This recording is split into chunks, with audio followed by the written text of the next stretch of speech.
Shalom, selamat pagi jemaat yang terkasih di dalam nama Tuhan Yesus Kristus. Kembali di pagi hari ini, saya bersyukur dan senang bisa menyapa Bapak Ibu jemaat terkasih. Sebelum kita kembali beraktivitas di hari ini, mari kita sama-sama memikirkan dan merenungkan firman Tuhan yang diambil dari Ibrani pasal yang ke-10 ayat 24 sampai yang ke-25. Dari pembacaan firman Tuhan kita di pagi hari ini, saya memberi judul firman Tuhan di pagi hari ini adalah kewaspadaan.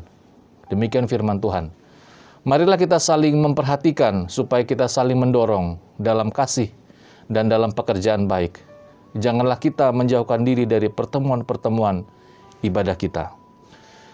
Bapak Ibu yang terkasih, kalau kita pernah melihat atau pernah menonton film tentang suasana kehidupan di Afrika, secara khusus berbicara tentang hewan-hewan yang tinggal di Afrika.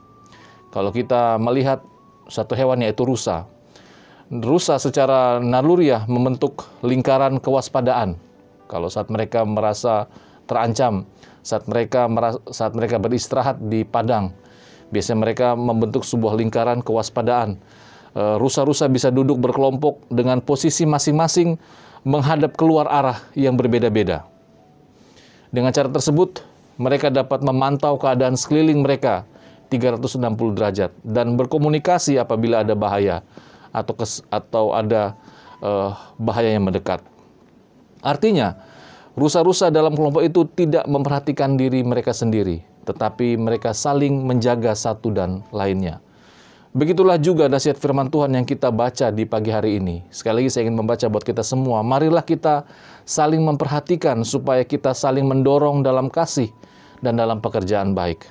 Janganlah kita menjauhkan diri dari pertemuan ibadah kita.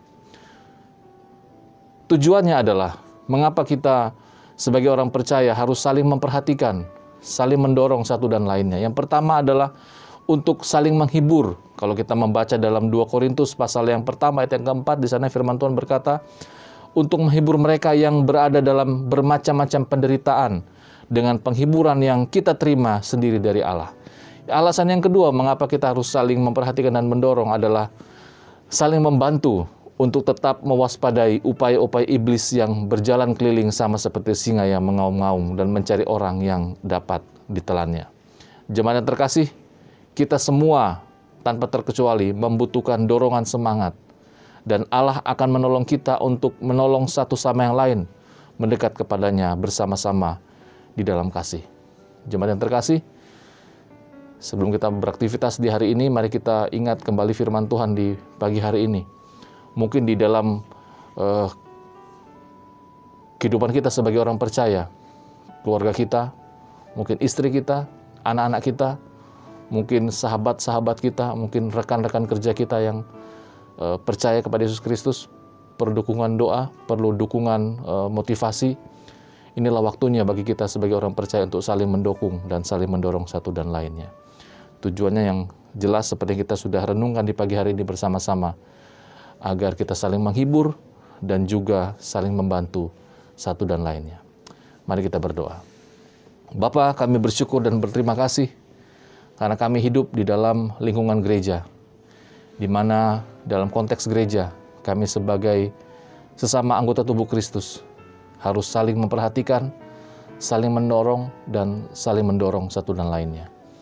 Tuhan, kami rindu di pagi hari ini, sebelum kami beraktivitas, kami kembali lagi mengingat bahwa mungkin ada orang-orang di sekeliling kami yang butuh dukungan kami, yang butuh dorongan kami, yang butuh perlindungan kami. Mampukan kami agar kami sebagai orang percaya dapat saling peduli satu dan lainnya. Ini doa kami Bapa. Di dalam nama Tuhan Yesus kami sudah berdoa dan bersyukur kepadamu. Amin.